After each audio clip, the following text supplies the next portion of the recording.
بسم اللہ الرحمن الرحیم۔ السلام علیکم۔ خاص طور سے وہ لڑکا جس نے یا جس کے اہل خانہ نے عشیرہ کو دیکھ کر نظم و نثر کا رشتہ مسترد کر دیا تھا، وہ بھی کافی حسین تھا۔ رشتے لگانے والی اس دوران اور بھی کئی رشتے دکھا چکی تھی، لیکن اب صورتحال بالکل مختلف تھی۔ آنے والوں سے عشیرہ کو اتنا دور رکھا جاتا تھا کہ اس کا سایہ بھی ان پر نہ پڑ سکے۔ گھر کے تمام لوگ عشیرہ کے حسن سے خوفزدہ تھے۔ سب جانتے تھے کہ اس کے سامنے نظم اور نثر کی دال گلنا مشکل ہے۔ بہرحال یہ سب کچھ تھا۔ کئی لڑکوں کی وجاہت عشیرہ کو بھی پسند آئی تھی، لیکن اپنے لیے نہیں، نظم یا نثر کے لیے۔ خود اس کے دل میں آج تک اس طرح کی کوئی تحریک نہیں پیدا ہوئی تھی۔ لیکن شانم، اس کی نیلی آنکھیں کتنی پرکشش ہیں، نہ جانے بیچارہ کن حالات کا شکار ہے۔ اچانک ہی وہ چونک پڑی، پتہ نہیں شانم نے ناشتہ کیا بھی ہے یا نہیں۔ اس احمقانہ سوچ پر وہ خود ہی شرما گئی۔ بھلا میرا اس سے کیا رشتہ ہے جو اس کے بارے میں اس طرح سوچوں؟ گھر کا ڈرائیور ہے، گھر میں تو اور بھی بہت سے ملازم ہیں۔ یا اللہ مجھے سنبھال، مجھے کیا ہو رہا ہے؟ اس قسم کی بیوقوفی تو میں نے پہلے کبھی نہیں کی۔ پھر اس نے اپنے ذہن کو دوسری طرف منتقل کرنے کی کوشش کی اور بامشکل تمام شانم کے خیال کو ذہن سے نکالنے کی کوشش کرنے لگی۔ دوپہر کے کھانے کے بعد سب لوگ اپنے اپنے کمروں میں جا گھسے۔ گھر کی فضا خراب تھی۔ معظم علی صاحب بھی آفس نہیں گئے تھے۔ طاہرہ بیگم سے ان کی کافی کھٹ پٹ ہوئی تھی، جس کا اندازہ اس بات سے ہوتا تھا کہ کھانا سب نے اپنے اپنے کمرے میں کھائے تھے اور پھر دروازہ بند کر کے لیٹ گئے تھے۔ وہ بھی تمام معمولات سے فراغت حاصل کرنے کے بعد اپنے کمرے کی جانب چل پڑی۔ دوپہر معمول کے مطابق گرم ہو چکی تھی اور باہر وہی گرمی پڑ رہی تھی۔ وہ اپنی مسیری پر پاؤں لٹکا کر بیٹھ گئی اور اس نے ایک دیوار پر نگاہ جما دی۔ پھر اچانک ہی اس کی نگاہ وہاں سے ہٹ کر اس جگہ پہنچ گئی جہاں وہ پتھر رکھا ہوا تھا۔ اس وقت بالکل اتفاقیہ طور پر اس نے اس پتھر کے بارے میں سوچا تھا، حالانکہ یہ سوچنے کی کوئی خاص وجہ نہیں تھی۔ وہ بے اختیار اپنی جگہ سے اٹھ گئی اور اس نے بڑی چاہت سے اس پتھر کو اٹھایا اور بغور دیکھنے لگی۔ کیسا پیارا پتھر ہے، میں اس کا کیا کروں؟ اگر میں تایا ابو سے کہوں کہ یہ پتھر مجھے ایک لاکٹ میں لگا کر دے دیں تو کیا وہ حیران نہیں ہوں گے اور پوچھیں گے نہیں مجھ سے کہ یہ پتھر میرے پاس کہاں سے آیا؟ دل تو یہی چاہ رہا تھا کہ یہ پتھر کسی لاکٹ میں جڑوا کر گلے میں ڈال لے اور ہر وقت پہنے رہے، لیکن یہ کسی بھی طور ممکن نہیں تھا۔ اگر اسے پہنتی تو گھر والے اس کی بوٹیاں نوچ ڈالتے اور پھر اس سے سوالات بھی کیے جاتے کہ آخر یہ پتھر یا لاکٹ کہاں سے آیا۔ کوئی ایسا ذریعہ نہیں تھا جو اس پتھر کو کسی لاکٹ میں جڑوا کر اپنے گلے میں پہن لے۔ پھر وہ ایک دم اپنی بیوقوفی کی سوچ پر خود مسکرا دی اور واپس پلٹ کر مسیری پر دراز ہو گئی۔ اس وقت بڑی بحرانی کیفیت طاری تھی۔ اپنے آپ کو ہر طریقے سے پرسکون کرنے کی کوشش کر رہی تھی، لیکن یوں لگتا تھا جیسے سکون کا اب اس کی زندگی میں کوئی گزر نہ رہا ہے۔ ایک عجیب سی تنہائی کا احساس ہو رہا تھا۔ بے اختیار دل چاہا کہ املی کے درخت کے نیچے جا کر بیٹھ جائے۔ وہی ٹھنڈی چھاؤں، وہی خوبصورت فضا، لیکن اس کے ساتھ ہی ایک ہلکا سا خوف بھی اس کے ذہن میں ابھر آیا۔ پتہ نہیں وہاں کیا ہو؟ اب تک جو کچھ ہوتا رہا ہے وہ تو بڑا ہی عجیب تھا۔ اگر کسی کو یہ کہانی سنائے گی تو اس کے سر پر جوتے لگائے جائیں گے کہ دماغ میں خرابی پیدا ہو گئی ہے۔ لیکن سچائیاں تو سچائیاں ہوتی ہیں۔ نہ جانے وہ سب کچھ کیا تھا، وہ پرندے جو انسانی شکل رکھتے تھے اور اس کے بعد وہ ساری باتیں جو انہونی طور پر ہو رہی تھیں، حالانکہ اسے کوئی نقصان نہیں پہنچا تھا۔ وہ پر اسرار پرندے جو انسانی شکلوں میں تھے اور بات چیت بھی کرتے تھے، اس کے بہت ہی ہمدرد بنے ہوئے تھے اور ہر نازک لمحے میں نہ صرف اس کی مدد کر رہے تھے بلکہ اسے برا کہنے والوں کا دماغ بھی درست کر رہے تھے۔ مشیرہ بیگم کے سر پر گرنے والا گلدان بلا وجہ ہی نہیں گرا تھا۔ ایک چڑیا روشن دان سے آئی تھی اور گلدان پھینک کر چلی گئی تھی، اور پھر طاہرہ بیگم جو اسے مارنے کے لیے دوڑی تھی۔ ان کے پاؤں الجھنے کی کوئی جگہ نہیں تھی، لیکن وہ جس قوت سے گری تھی اس سے یہ اندازہ ہوتا تھا کہ کسی نے ان کے پاؤں پکڑ کر انہیں کھینچ لیا ہے۔ بظاہر تو سب کچھ اس کے حق میں ہی ہو رہا تھا۔ نہ جانے یہ پر اسرار ہمدرد اسے کہاں سے مل گئے تھے، لیکن تھے وہ ہمدرد۔ اس میں کوئی شک نہیں تھا۔ اس بے خیالی کے عالم میں اسے احساس بھی نہ ہوا کہ وہ کب اپنی جگہ سے اٹھی اور کب دروازہ کھول کر اپنے کمرے سے باہر نکل آئی۔ حسب معمول باہر چلچلاتی دھوپ پڑ رہی تھی، اتنی تیز، اتنی شدید کہ چہرہ جھلس جائے۔ ابھی وہ 2 قدم ہی آگے بڑھی تھی کہ اچانک ہی اس نے اپنے اوپر ایک سایہ سا دیکھا اور اس کی نگاہیں اوپر کی طرف اٹھ گئیں۔ سائے کا بس اسے ایک احساس سا ہوا تھا۔ کوئی ایسی چیز اوپر نہیں تھی جسے سائے دار چیز کہا جا سکے، مگر ایک لمحے کے اندر اندر اس کے چہرے پر پڑنے والی دھوپ کی تپش ختم ہو گئی تھی اور کچھ سمجھ میں نہیں آتا تھا کہ ایسا کیسے ہوا ہے۔ اب تو ہر ایسی انوکھی بات جو اس کے علم میں آتی، اسے وہ انہی پراسرار ہمدردوں سے منسوب کر دیتے۔ وہ اس کا اتنا خیال رکھتے تھے کہ اس پر دھوپ تک نہ پڑنے دیتے تھے۔ دل ہی دل میں وہ ان خیالی ہمدردوں کی ممنون ہوئے بغیر نہ رہ سکی، اور اس وقت وہ اس سائے سے بھی خوفزدہ نہ ہوئی جو اس کے ساتھ ساتھ چل رہا تھا، جبکہ اوپر کوئی چیز نہیں تھی۔ یہاں تک کہ وہ املی کے درخت کے پاس پہنچ گئی۔ مالی کی چارپائی اسی طرح بچھی ہوئی تھی اور مالی اپنے کوارٹر میں گھسا ہوا تھا۔ اس وقت لو کے تھپیڑے کسی سے بھی برداشت نہیں ہو سکتے تھے۔ اس نے ایک ٹھنڈی سانس لی اور چارپائی پر بیٹھ گئی۔ اس وقت اس کی نظر درخت کے دوسری طرف پڑی۔ کسی کے بازو نظر آ رہے تھے۔ کوئی درخت سے پشت لگائے منہ دوسری طرف کیے بیٹھا ہوا تھا۔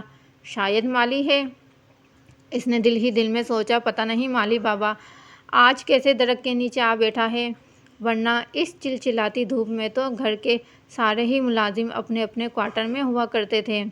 بے شک درخت کے نیچے ٹھنڈی چھاؤں ہے اور بہت خوشگوار لگ رہی ہے، لیکن پھر بھی کوئی میری طرح تو نہیں ہو سکتا جس کے ساتھ بات چیت کرنے والا بھی کوئی نہیں ہے۔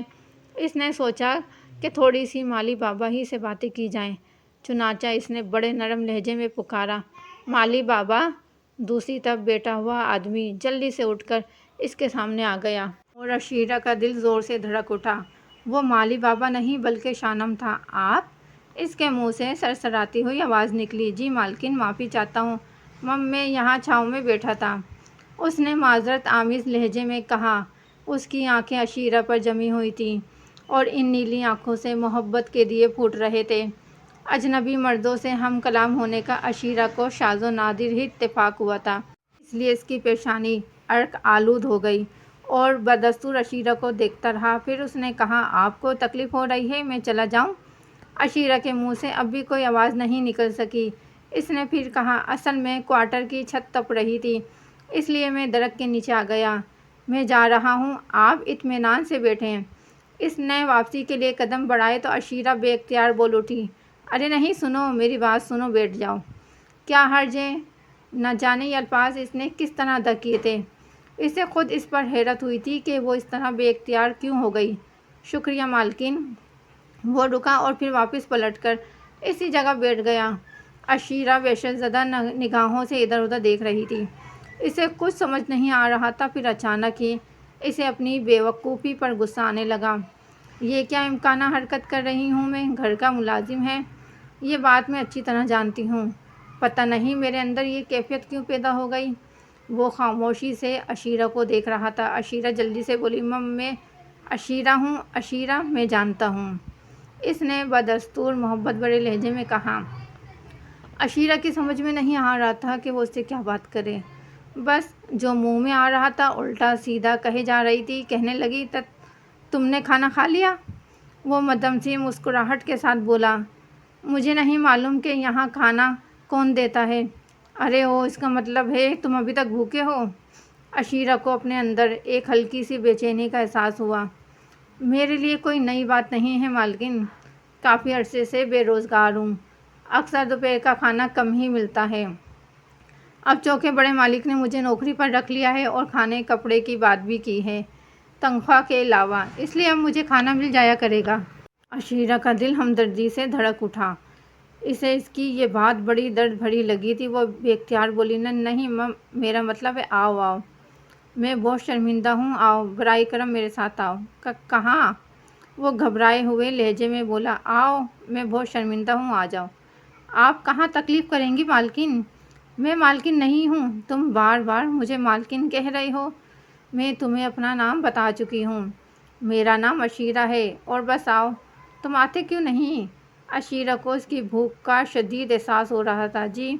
وہ ایک بار پھر اٹھ کھڑا ہوا۔ ہمدردی میں عشیرہ اس نازک صورتحال کو بھول چکی تھی کہ وہ اس سے کیا کہہ رہی ہے، وہ کیوں اس کے ساتھ ہے۔ اسے تو صرف یہ یاد رہا تھا کہ وہ بھوکا ہے۔ بہرحال وہ اسے ساتھ لیے ہوئے کچن میں آئی، پھر اس نے اسے کھانا نکال کر دیا۔ باورچی خانے میں کوئی ایسی جگہ نہیں تھی جہاں وہ بیٹھ سکے، اس لیے وہ ٹرالی لیے ہوئے اپنے کمرے کی جانب چل پڑی۔ آ جاؤ، میرے ساتھ آ جاؤ۔ یہ پہلا اجنبی تھا جسے وہ بے دھڑک اپنے کمرے میں لے گئی، اور پھر اس نے کھانا میز پر سجایا اور پھر اسے دیکھا۔ اس کی آنکھوں میں ممنونیت کے جذبات تھے۔ وہ کہنے لگا، میں آپ کا صرف ایک ڈرائیور ہوں عشیرہ صاحبہ، آپ مجھے بہت عزت دے رہی ہیں، اس سے کیا فرق پڑتا ہے، ہر شخص اپنا اپنا کام کرتا ہے۔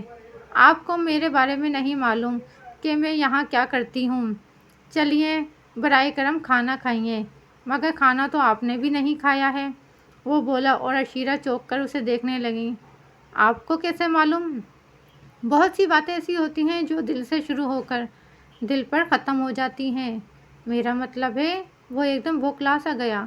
عشیرہ نے اس کی اس کیفیت پر تو غور نہیں کیا تھا، اتنا زیادہ ذہین نہیں تھی، لیکن جواب دینا ضروری سمجھا۔ اصل میں نے ناشتہ دیر سے کیا تھا۔ چھوٹا منہ بڑی بات ہے مالکن، مالک اور ملازم کا فرق سمجھتا ہوں، لیکن دل میں ایک عجیب سی خواہش اٹھی ہے، اگر آپ پوری کر دیں گی تو زندگی بھر دعائیں دیتا رہوں گا۔ خواہش؟ جی، میں سمجھی نہیں، آپ بھی کھانا کھا لیجئے۔ وہ اس قدر لجاجت سے بولا کہ عشیرہ موم کی طرح پگھل گئی۔ بات کچھ اس انداز میں کہی گئی تھی کہ وہ اسے رد نہ کر سکی اور اس کے سامنے بیٹھ گئی۔ نہ جانے وہ کون سا جذبہ تھا جس نے یکلخت اجنبیت دور کر دی تھی، ورنہ وہ ایک شرمیلی لڑکی تھی۔ اس نے اس کے ساتھ کھانا کھایا اور اسے ذرا بھی جھجک کا احساس نہیں ہوا۔ تمہارا نام شانم ہے نا؟ عام طور سے ایسے لوگ، میرا مطلب ہے ایسے نام نہیں ہوتے ہیں۔ عجیب سا نام ہے، مگر ہے بہت پیارا۔ اور کون کون ہے تمہارے گھر میں؟ پورا خاندان ہے، ماں ہے، بابا ہے، ویسے میں ان کا اکلوتا بیٹا ہوں۔ تم لوگ بہت غریب ہو نا؟ ہاں خیر، غریب ہونا کوئی بری بات نہیں ہے، محنت مزدوری کر کے زندگی گزارنا تو بہت ہی اچھی بات ہے۔ مگر ایک بات بتاؤ، جب تایا ابو نے تم سے پوچھا تھا کہ تمہارے ساتھ کون کون رہتا ہے، کیا تم اکیلے ہو؟ جی، پوچھا تھا۔ تو تم نے یہی کہا تھا کہ تم اکیلے ہو؟ ہاں، یہی کہا تھا میں نے۔ انہوں نے یہ پوچھا تھا کہ اور کون تمہارے ساتھ ہے؟ ان کا مطلب یہ تھا کہ وہاں جو کوارٹر مجھے دیا گیا ہے اس میں کون کون میرے ساتھ رہے گا؟ تو میرے ماں باپ تو اپنے گھر پر ہیں، وہ تو یہاں میرے ساتھ نہیں رہتے، اس لیے میں نے یہی کہا تھا کہ میں اکیلا ہوں۔ اچھا۔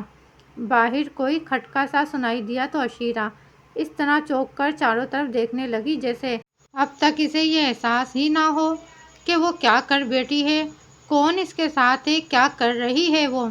ایک اجنبی نوجوان کے ساتھ اس نے کھانا کھایا ہے، اور وہ اجنبی نوجوان بھی جو لاکھوں میں ایک ہے۔ پتہ نہیں نظم اور نثر اسے دیکھیں گی تو ان کا کیا حال ہوگا۔ اکثر وہ خوبصورت نوجوانوں کے بارے میں باتیں کیا کرتی تھی، اور یہ اچانک ہی اس کو اپنی موجودہ پوزیشن کا احساس ہوا اور اس کے ہاتھ پاؤں پھول گئے۔ ارے بس اب تم جاؤ، اگر کسی نے دیکھ لیا تو موت ہی آ جائے گی۔ جی مجھے اندازہ ہے، مگر آپ بے فکر رہیں، دور دور تک کوئی نہیں ہے۔ تمہیں کیا معلوم، پلیز تم جاؤ۔ عشیرہ بالکل ہی دہشت زدہ ہو گئی تھی۔ جی، اس کھانے کا اور آپ کی اس عزت افزائی کا جتنا شکریہ ادا کروں کم ہے۔ یہ کہہ کر وہ باہر نکل گیا۔ چند منٹ گزرے تو عشیرہ دروازے کے باہر آئی۔ اس نے ادھر ادھر نگاہیں دوڑائی، دور دور تک کوئی نہیں تھا۔ یہ میں کیا کر بیٹھی، یہ جرأت، یہ ہمت میرے اندر کہاں سے آ گئی، اس نے سوچا، اور بے سود ہو کر مسیری پر گر پڑی۔ یہ کیا ہو گیا مجھے کیا ہو گیا ہے آخر؟ وہ ایک اجنبی شخص ہے، میری تو اس سے ایک سے زیادہ ملاقاتیں بھی نہیں ہوئیں، یہ میں نے اتنی بے تکلفی سے اپنے کمرے میں کیسے بلا لیا ایک اجنبی کو؟ لیکن اس خیال پر دل نے پکار کر کہا کہ وہ اجنبی نہیں ہے۔ عشیرہ نے اپنے آپ سے سوال کیا، پھر بھی وہ ڈرائیور ہے۔ صرف ڈرائیور؟ نہ جانے کون ہے، کہاں سے آیا ہے۔ ذہن اسی کشمکش میں مبتلا تھا، لیکن اس سوچ میں ایک انوکھی لذت بھی تھی۔ اور نہ جانے کتنا وقت گزر گیا، جب ہوش آیا تو 5 بج چکے تھے۔ ایک دم اس کا دل دھک سے ہو گیا۔